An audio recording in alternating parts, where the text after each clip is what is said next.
Welcome to next level India. கூலியோட pre booking பத்தி தான் பார்க்க போறோம். வீடியோக்குள்ள போகிறதுக்கு முன்னாடி சேனலை மறக்காம சப்ஸ்கிரைப் பண்ணிக்கோங்க. வேற லெவல்ல போயிட்டு இருக்க புக்கிங் வந்து ஓவர்சீஸ்ல இப்போ வரைக்குமே பாத்தீங்கன்னா 30 crores கிட்ட கிராஸ் பண்ணிருக்கு. 35 crores கிட்ட நியர் பண்ணிட்டு இருக்கு.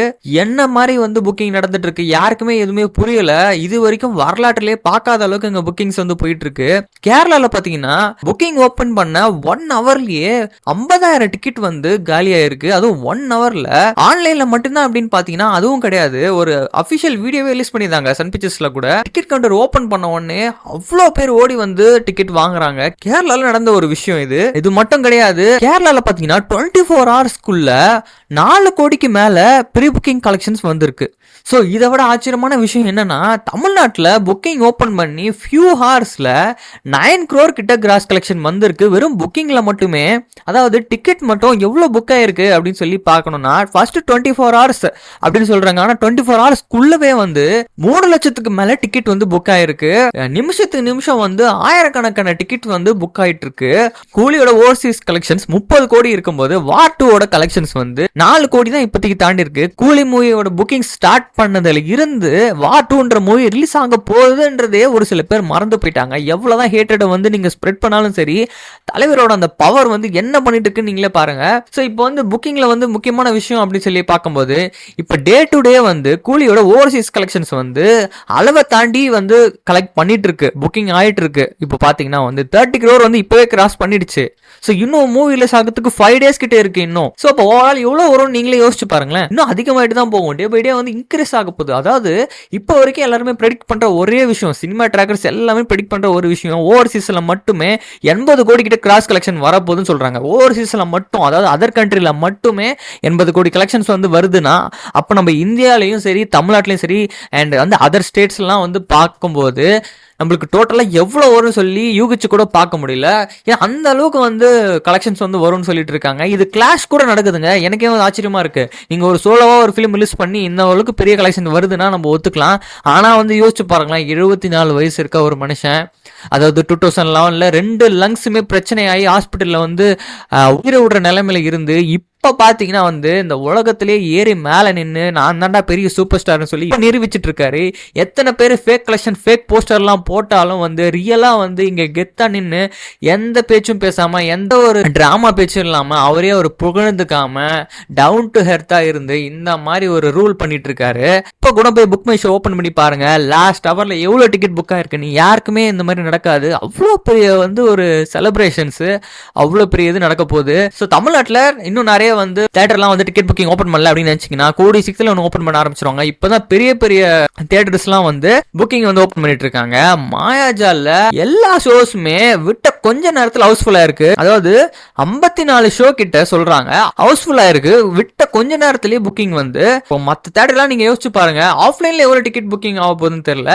புக் மை ஷோ அப்படின்ற ஒரு ஆப்லயே அவருக்கு 50,000 டிக்கெட்ஸ்க்கு மேல செல் ஆயிட்டு இருக்கு. அப்படின்னா டிஸ்ட்ரிக்ட்னு இன்னொரு ஒரு ஆப் இருக்கு, அது இன்னும் அதிகமா வந்து டிக்கெட் புக்கிங் ஆயிட்டு இருக்கு. ஸோ போறதெல்லாம் வச்சு பார்த்தா ஃபர்ஸ்ட் டேல மட்டும் வேர்ல்டு வைட்ல 150 160 கோடி கிட்ட கிராஸ் கலெக்ஷன் பண்ணும் கூலி அப்படின்னு சொல்லி எல்லாருமே சொல்லிட்டு இருக்காங்க. நம்ம ப்ரெடிக்ஷன் படி நம்ம எவ்வளவு சொல்றோம் அப்படின்னு பாத்தீங்கன்னா கன்ஃபார்ம் வந்து 140 crore மேல கலெக்ஷன் கண்டிப்பா வரும். ரியல் கலெக்ஷன்ஸ் கிடையாது.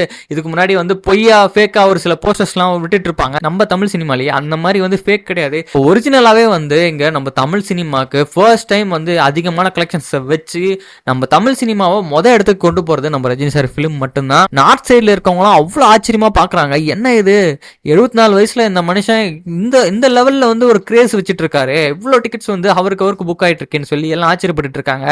ஸோ புக்கிங் மட்டும் கிடையாது, நான் எங்களுக்கு இன்னொரு பெரிய சர்ப்ரைஸான நியூஸஸ் வச்சிருக்கேன். சார் என்ன நியூஸ்ன்னு சொல்லிட்டு நீங்க பாத்தீங்கன்னா வந்து அந்த சென்சார் சர்டிபிகேட் ஒன்று விடுவாங்க எல்லா மூவிக்குமே வந்து இந்த சீன்ஸ்லாம் வந்து கட் பண்ணிருக்கோம், இந்த சீன்ஸ்லாம் வந்து மூவில வந்து நாங்க வந்து மியூட் பண்ணிருக்கோம் சொல்லி. ஸோ மூவிலாம் எல்லாம் கம்ப்ளீட் பண்ணி அங்க சர்டிபிகேட் அனுப்பும்போது எக்ஸ்ட்ரா ஒரு 20 seconds கிளிப்பை வந்து ஃப்ரண்ட்ல ஆட் பண்ணிருக்காங்க. ஸோ அது என்ன கிளிப்னு தெரிஞ்சுக்கினா உங்களுக்கு இப்பவே வந்து கூஸ் பம்ப்ஸ் அதிகமாயிடும். தியேட்டர்ல வந்து செலிப்ரேட் பண்றதுக்கு இப்பவே ரொம்ப உற்சாகமாயிடுங்க. அது என்ன 20 seconds அப்படின்னு பாத்தீங்கன்னா, தலைவரோட 50 years செலிப்ரேஷன்ஸ்க்காக அவரோட நேம் கார்டு போடுவாங்கல்ல, நம்மளுக்கு எவர் கிரீன் நேம் கார்டு. ஸோ அதை வந்து மாடிஃபை பண்ணி ஃப்ரண்ட்ல ஒரு ஸ்பெஷலா ஒரு கிளிப் வந்து ஆட் பண்ண போறாங்க. 50 years ஜேர்னி எப்படி இருந்துச்சு அப்படின்ற ஒரு கிளிப்பை வந்து போட போறாங்க. ஸோ அதை பார்த்துட்டு தியேட்டர்ல அரங்கம் மதுரம்னு சொல்லி லிரிக்ஸ் வந்துச்சு. உண்மையாலே வந்து அரங்கம் கிழிய போகுதுன்னு தான் சொல்லணும். ஸோ இதை தாண்டி இன்னொரு ஒரு பெரிய சர்ப்ரைஸ் இருக்கு. ஸோ ட்ரெய்லர்ல வந்து நம்மளுக்கு என் போர்ஷன்ல ஒரு நெகட்டிவ்ல ஒரு கிளிப் வந்து 2 செகண்ட்ஸ்க்கு நம்ம விண்டேஜ் தலைவரை காமிச்சிருப்பாங்க. ஸோ அதுக்கு பதிலாக வந்து இப்போ தியேட்டர்ஸ்ல ஒரு ஹிந்தி ட்ரெய்லர் வந்து ரன் பண்ணிருக்காங்க. அங்க பார்க்கும்போது நம்ம வந்து இந்த ஓல்டு மூவில வந்து பாத்தீங்கன்னா சிவிடுவன் சொல்லிட்டு ஒரு கையில ஒரு ஸ்டைல் ஒன்று காட்டுவார் ரஜினி சார் வந்து.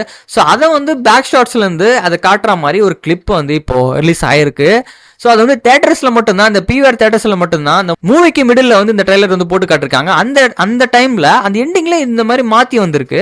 ஸோ அது எல்லாமே இப்போ வந்து நெட்ல ஷேர் பண்ணிட்டு இருக்காங்க. ஒரு சில ஸ்கிரீன்ஷாட் கிளிப்ஸ் எல்லாம் மட்டும் நான் உங்களுக்கு போட்டு காட்டுற பாருங்க. ஸோ புக்கிங் வந்து இந்த அளவுக்கு போயிட்டு இருக்கு. நம்ம எப்போ டிக்கெட் புக் பண்றது நீங்க யோசிச்சீங்கன்னா கண்டிப்பா ஃபர்ஸ்ட் டே டிக்கெட் கிடைக்கிறதுக்கு ரொம்ப கஷ்டம். ஸோ ஒரு சில சின்ன சின்ன தியேட்டர்ல வந்து நீங்க பாருங்க, புக்கிங் ஓப்பன் பண்ண உடனே போயிட்டு கண்டிப்பா புக் பண்ணிடுங்க. இந்த சான்ஸை மட்டும் மிஸ் பண்ணிடாதீங்க. வேற லெவலான எக்ஸ்பீரியன்ஸ் உங்களுக்கு கொடுக்க போகுது. ஸோ என்னால் முடிஞ்ச வரைக்கும் நான் வந்து ஃபர்ஸ்ட் ஷோ போகிறதுக்கு ட்ரை பண்ணுவேன். என்னால் போக முடியலன்னா அட்லீஸ்ட் நைட் ஷோவாச்சும் போயிட்டு பார்த்து உங்களுக்கு கூடிய சீக்கிரத்தில் மூவியோட ரிவ்யூமே போடுறேன். ஓவராலாக பார்த்தீங்கன்னா வந்து மூவி ரிலீஸ் ஆகிறதுக்கு முன்னாடி நாள் பார்த்தீங்கன்னா இன்டர்நெட்டே விடிச்சு செதறி தான் இருக்கும். ஏன்னா அந்த அளவுக்கு மேக்ஸிமம் புக்கிங்ஸ் நடக்க போகுது. வாட்டு வந்து இவ்வளோ பண்ணோம், வாட்டு வந்து பீட் பண்ணிடும், வாட்டு தான் வந்து டாப் அப்படின்னு சொல்லிட்டு நிறைய பேர் சொல்லிட்டு இருந்தாங்க. அதில் நம்ம தமிழ் சினிமா ஃபேன்ஸுமே ஒரு சில பேர் வந்து கூலிக்கு அகேன்ஸ்டா நெகட்டிவாக வந்து ஒரு சில விஷயம் பேசினாங்க. அவங்களுக்கு எல்லாருக்குமே ஒரு மிகப்பெரிய ரிப்பையோட இப்போ ஒரு சரித்திரமே எழுதிட்டு இருக்கு. புக்கிங்ல 1000 crore அடிக்கிட்டோம். இந்த மொத்த இந்தியாவுக்குமே தெரியும் ரஜினி சாரோட பவர் பத்தி. அப்போதான் அப்கமிங் டேஸ்ல என்ன வீடியோஸ் வரப்போதுன்னு நான் எப்பயோ சொல்றேன். கூலியோட ஸ்டோரி ப்ரெடிக்ஷனை வச்சு நான் ஒரு வீடியோ போடுவேன். ஸ்டோரியை பத்தி எனக்கு தெரிஞ்ச விஷயம், எனக்கு கிடைச்ச நியூஸஸ்லாம் வச்சு இதான் ஸ்டோரி அப்படின்றத வந்து நான் ஒரு வீடியோவை மேக் பண்ணி நான் உங்களுக்கு போட போறேன்.